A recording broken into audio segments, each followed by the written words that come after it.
As always, when working with batteries, make sure you're wearing protective gloves and safety glasses. The first step in replacing the battery is to remove the cables. Using an open-end wrench, remove the negative battery cable first, then the positive one. At the base of the battery, there's a rubber block holding the battery in place. Use a socket wrench with an extension to remove the bolt holding the block in place. Now that the battery is free, you can lift it out of the engine bay and set it aside. Be sure to take your old battery to Advance Auto Parts for free recycling.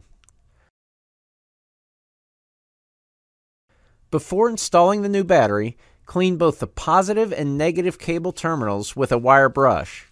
That'll get rid of any corrosion and ensure a good connection with your new battery.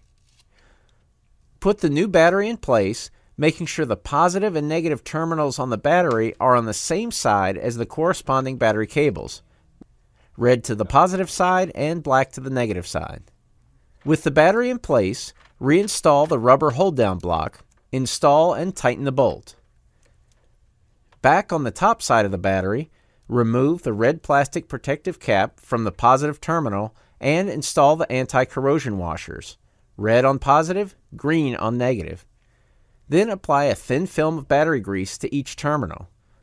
The new washers and the grease will help eliminate corrosion and ensure the maximum life for your new battery. Now connect the positive battery cable to the positive battery terminal and tighten it snugly. Don't over-tighten the battery terminals, but you also don't want any wiggle in the connection at all. Do the same on the negative battery cable. Once all the connections are made and tightened, apply another thin coat of battery terminal grease over the connections.